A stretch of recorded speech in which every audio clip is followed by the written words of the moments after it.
यार, मेरा तो आज आलू मटर वाले चावल खाने का बहुत दिल कर रहा है। मेरा भी। मैंने कल भी मम्मा से कहा था, मगर मम्मा ने मुझे बनाकर ही नहीं दिए। क्यों ना हम तीनों दोस्त मिलकर आलू मटर वाले चावल बनाएं? कीकी, क्या तुम्हें आलू मटर वाले चावल बनाना आते हैं? हाँ, मैंने एक बार घर में भी बनाए थे, सबको बहुत पसंद आए थे। तो फिर काम शुरू करते हैं। कुकू, आप चावल लेकर आओ, मैं आलू लाता हूँ। मटर और बाकी के मसाले मैं घर से ले आता हूँ। गौरी कभी अपने फटे और पुराने कपड़े नदी के पास फेंक देती है। गौरी बहन, आप ऐसा क्यों कर रही हैं? ऐसे अगर जगह जगह फटे पुराने कपड़े और प्लास्टिक बैग गिरे होंगे तो हमारा जंगल गंदा हो जाएगा। रानू चिड़िया, ये कपड़े फटे पुराने हैं और मेरे किसी काम के नहीं ऐसे हैं। कहते हुए गौरी कभी वहाँ से चली जाती है।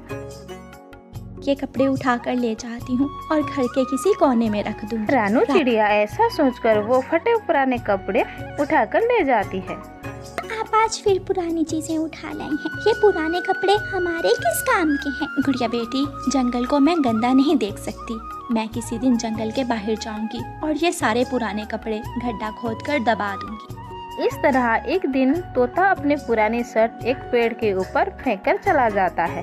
रानू चिड़िया उड़ती हुई जा रही थी। कोई पक्षी पुरानी शर्ट यहाँ फेंक गया है, मैं इसे उठाकर ले जाती हूँ। रानू चिड़िया ऐसे कोई भी चीज देखती तो उठाकर अपने घर ले जाती। वक्त गुजरता गया और फिर एक दिन रानू चिड़िया का घर तेज हवा से टूट जाता है। मेरा घर तो टूट गया। मैं इन पुराने कपड़ों से अपने लिए एक खैमा बना लेती हूँ जो मुझे धूप और बारिश से रानू बचाएगा। चिड़िया के पास सुई, धागा और सिलाई मशीन थी। रानू चिड़िया उन पुराने कपड़ों से सिलाई करके एक दूसरे के साथ जोड़ती है। शाम तक रानू चिड़िया अपने लिए एक खेमा बना लेती है जिसमें तरह तरह के रंग के कपड़े लगे हुए थे। मम्मा, क्या ये हमारा पुराने कपड़ों का बना हुआ खेमा बारिश में टिक पाएगा? बेटी, मैंने चारों तरफ से जमीन में लकड़ियां गाड़कर इसे मजबूत बना दिया है। जब कौवा वहाँ से गुजरता है तो चिड़िया का पुराना खोमा देखकर हंसने लगता है। चिड़िया चिड़िया, ये लंडे का पुराना खेमा तुमने कहाँ से लिया है? ये मेरा घर है और मेरा घर बहुत चिड़िया सुंदर है। अपने बेटी को लेकर अपने खेमा घर में चली जाती है। दूसरे दिन जंगल में तेज बारिश शुरू हो जाती है। तेज बारिश से बचने के लिए चिड़िया अपने बेटी को लेकर अपना खेमा के घर में बैठी हुई थी।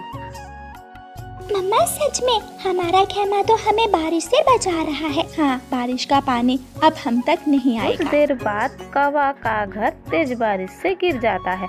बारिश इतनी तेज थी कि कबूतर और तोता का घर भी टूट जाता है। वो सब बेघर पक्षी एक पेड़ के नीचे जमा हो जाते हैं।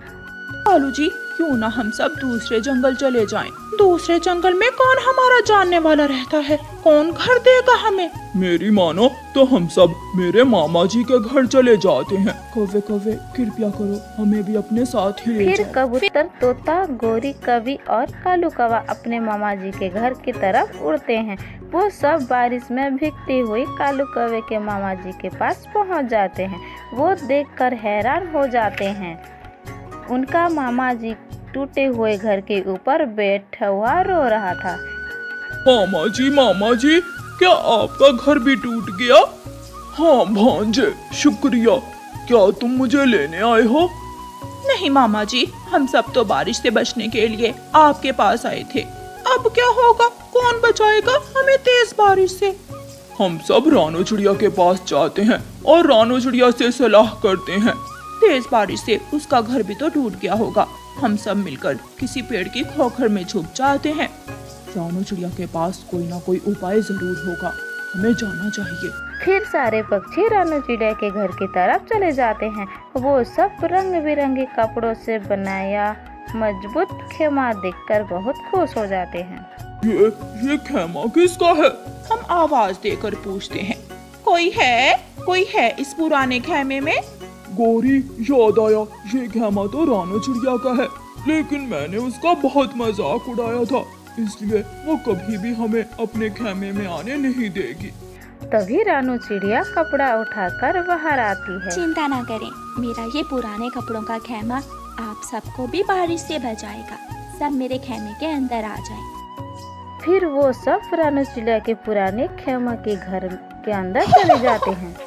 वो सामने मेरी पुरानी शर्ट लगी हुई है और वो मेरे कालू जी का पजामा। जो भी है रानू चिड़िया, तुमने अपनी अकल से हम सबको बारिश में भीगने से बचा लिया। धन्यवाद चिड़िया आपका। हमेशा बारिश का मौसम का आनंद लेते हैं और रानू चिड़िया सबकी जान बचाती है।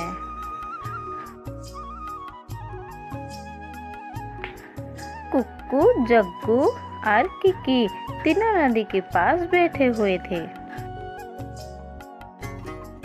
यार, मेरा तो आज आलू मटर वाले चावल खाने को बहुत दिल कर रहा है। मेरा भी। मैंने कल भी मम्मा से कहा था, मगर मम्मा ने मुझे बनाकर ही नहीं दिए। क्यों ना हम तीनों दोस्त मिलकर आलू मटर वाले चावल बनाएं? किकी, क्या तुम्हें आलू मटर वाले चावल बनाना आते हैं? हाँ, मैंने एक बार घर में भी बनाए थे, सबको बहुत पसंद आए थे। तो फिर काम शुरू करते हैं। कुकू, आप चावल लेकर आओ, मैं आलू लाता हूँ। मटर और बाकी के मसाले मैं घर से ले आता हूँ। ऐसे वो सब दोस्त अपने अपने काम के लिए निकलते हैं। कुक्कू उड़ता हुआ सीधा इंसानों के बस्ती में जाता है। वो किसान के पास जाता है। चाचा जी, क्या आप मुझे थोड़े से चावल दे दोगे? हम दोस्त मिलकर आलू मटर वाले चावल बना रहे हैं, मगर हमारे पास चावल नहीं है। कुक्कू की बात सुनकर किसान हंसने लगता है।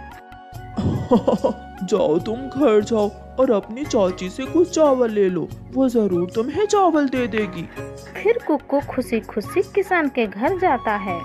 छोटे चिड़िया के बच्चे, ये चावल नए हैं, इनमें पानी की मात्रा कम रखना, वरना खिचड़ी बन फिर जाएगी। कुक्कू किसान के पत्नी से थोड़ी चावल ले लेता है और वापस घर जाता है। जग्गू कौवा भी आलू लेने जाता है। पहाड़ों के पास कुछ आलू के पौधे थे।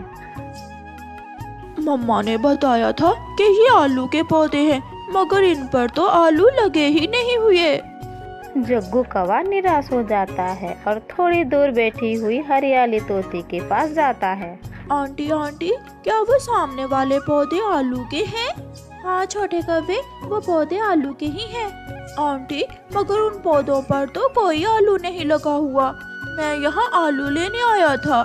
जग्गू की बात सुनकर हरियाली तोती हंसने लगती है। बेटा, आलू इन पौधों के नीचे जमीन में होते हैं, आलू पौधों के ऊपर नहीं लगते। जाओ और पौधा जमीन से उखाड़ कर नीचे से आलू निकाल फिर लो। खुशी खुशी जग्गू वहाँ जाता है और एक पौधे की उखाड़कर वहाँ के नीचे से आलू निकालता है। उधर कबूतर का बेटा किक्की भी अपने मम्मा से मसाले ले लेता है। किकी बेटा, घर में मटर तो नहीं है, झरने के पास एक पौधा है मटर का, तुम वहाँ से जाकर मटर ले लो। थोड़ी ही देर में वो तीनों दोस्तों सारी चीजें पूरी कर लेते हैं। हम भूल ही गए, चावल बनाने के लिए हंडिया तो लाए ही नहीं। अब हंडिया कहाँ से मिलेगी? तुम यहाँ रुको, मैं अभी अपने घर से हंडिया लेकर आता हूँ। जल्दी आना जग्गू, हम इंतजार कर रहे हैं तुम्हारा। जग्गू घर जाता है। मम्मा, मुझे खाना बनाने वाली हंडिया दे दें। हंडिया? जग्गू बेटा, क्या करोगे हंडिया?